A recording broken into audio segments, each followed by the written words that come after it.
pérenne. Madame la rapporteure, je vois que vous avez levé la main. Oui, merci, Monsieur le Président. Et évidemment, ceux qui veulent s'exprimer et donner leur point de vue sur tel ou tel sujet dans le cadre de cette commission d'enquête sont libres de le faire. Je pense que nous ne sommes pas là pour faire de la censure sur les propos qui peuvent être tenus par les personnes qui sont auditionnées. Alors, j'ai bien entendu tous les deux là, comment l'articulation par rapport au projet et par rapport aux avis que vous avez pu donner et les réserves qui vous ont été faites. Et donc, ce que j'entends, c'est par rapport à la question du suivi en réalité de vos avis et par rapport à la question du suivi de vos réserves. Donc, il semble que entre le sage, on va dire Tarn, et le sage Haute-Garonne, puisque c'est à peu près comme ça que ça Ah se oui. détermine, ces éléments sont plus ou moins bien communiqués. Donc, ça, je peux m'en étonner. Je peux m'étonner également de ce que, alors que l'eau, ça circule partout, et que les zones humides, elles sont évidemment liées à des résurgences qui sont situées sur place, mais également à des écoulements, qu'il n'y ait pas un travail plus collaboratif entre les deux sages sur ces sujets-là.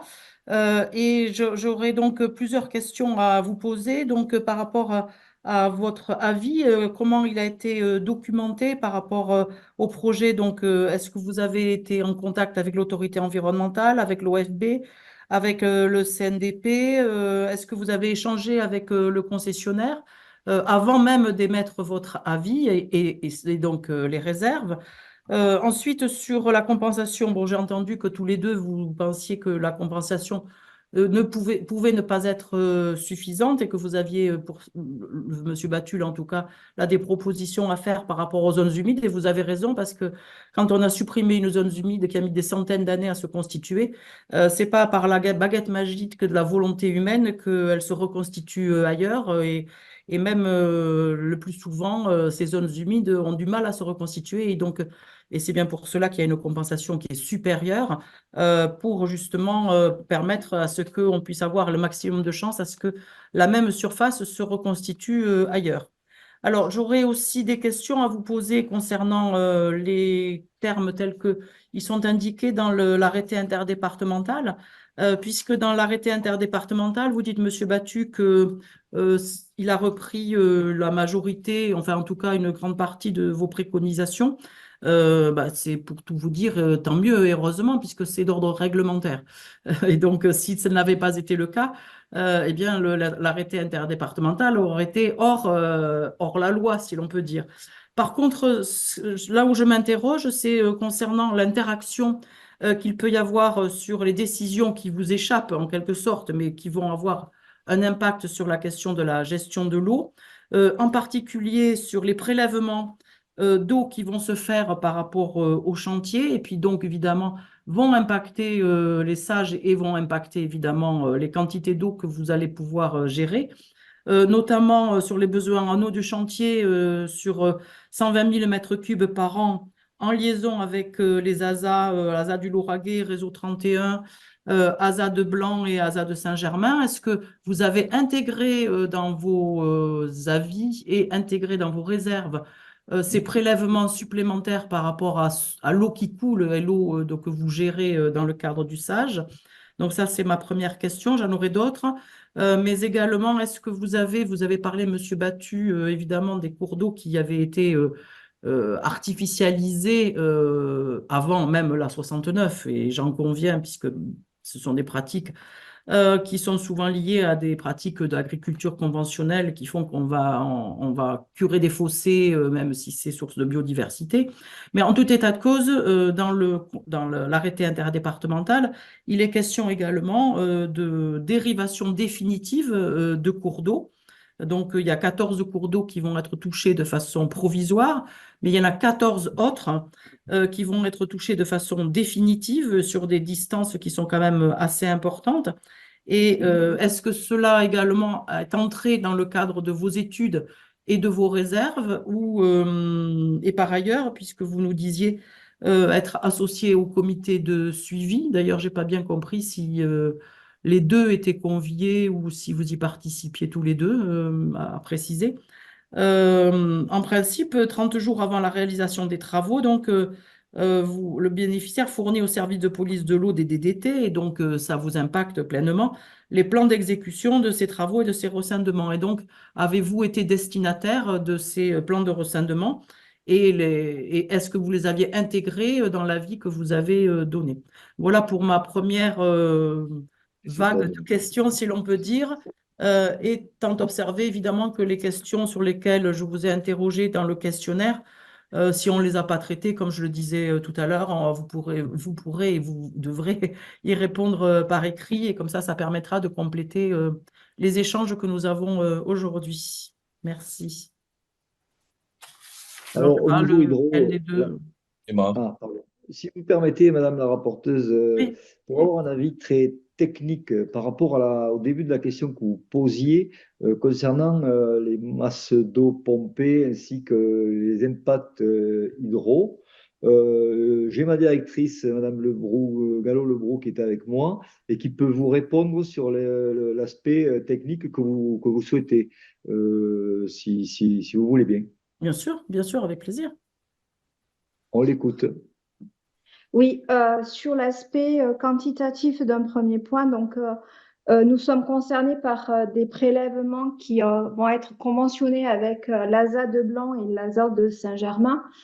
Ces deux ASA, en fait, achètent des volumes d'eau dans un barrage auprès de l'institution de la Montagne Noire que M. Hébrard connaît très très bien. Donc, ce sont des volumes qui sont conventionnés annuellement et qui sont redéfinis chaque année en fonction de la capacité actuelle du barrage. Donc, j'imagine, mais nous ne sommes pas destinataires des accords qu'il peut y avoir entre les ASA et le concessionnaire autoroutier, mais ces volumes d'eau sont déjà prévus et achetés. En tout cas, en ce qui concerne les deux ASA, pour le coup, c'est un fonctionnement qui est relativement vertueux puisque les préleveurs achètent de l'eau directement auprès d'un producteur, enfin d'un gestionnaire de barrage. Donc, pour le coup, c'est relativement bien compensé. Après, il faudrait interroger les ASA si elles ont pris en compte ces volumes d'eau dans les assolements, etc. Ça, moi, je ne pourrais pas vous donner cette information. Sur l'aspect des reméandrements et Non, j'ai pas compris. Je n'ai pas entendu ce que vous disiez. Vous pouvez pas me donner quelle information?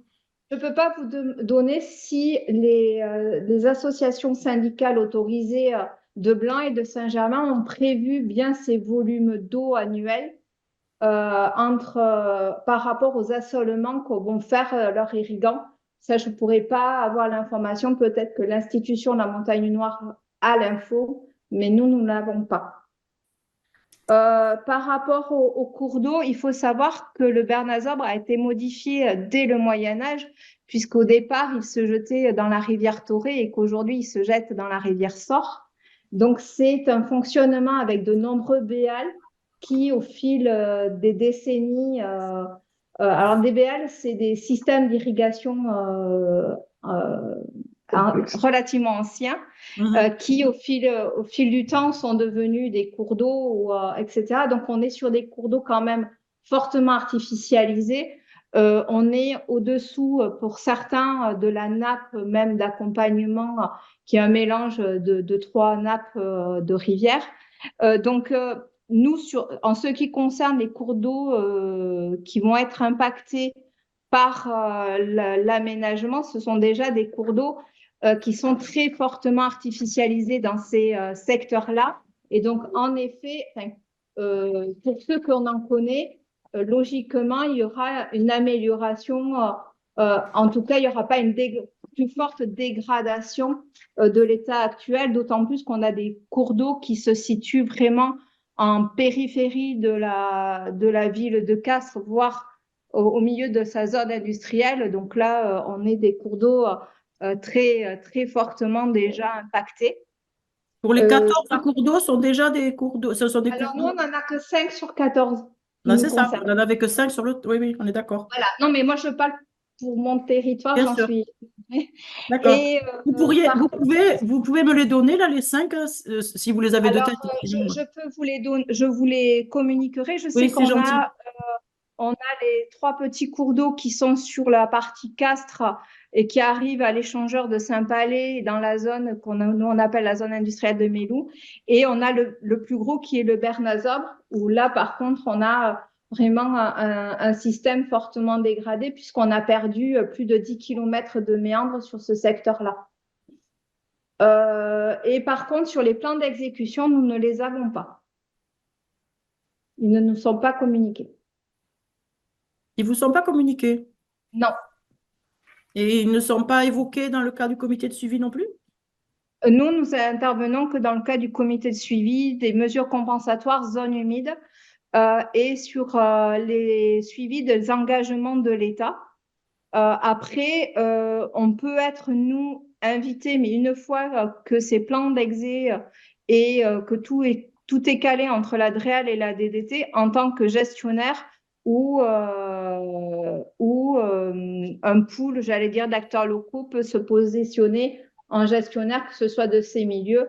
Et en effet, on a été interrogé par Atosca pour être après faire le suivi, l'entretien des travaux, mais on interviendra forcément, enfin, en tout cas, post-travaux.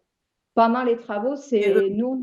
Comme ils sont communiqués à la DDT ensuite ne prend pas votre attache pour s'assurer Non. de ce que. D'accord. OK. Bien, concernant les ASAC qui ont été évoqués, hein, j'ai l'honneur de présider les eaux de la Montagne Noire. Hein. Donc, pour dire que cette année, on va respirer un petit peu mieux, puisque nos barrages sont pratiquement pleins, que l'an dernier, nous avons connu une année très difficile, que ces deux ASA ont demandé des compléments d'eau pour terminer leur récolte. Grâce à la bienveillance de la DDT, on a pu lâcher un peu plus d'eau que ce qui était prévu. Donc, pour dire que c'est quand même des choses qui sont fragiles. Alors, aujourd'hui, à travers l'organisme unique, je réunis chaque année toutes les ASA pour faire le point, d'abord sur les niveaux d'eau que nous avons, ou les quantités d'eau que nous avons. Ensuite, je n'ai jamais entendu parler qu'on avait réservé, mais ça c'est leur problème, hein, réservé une partie pour l'autoroute.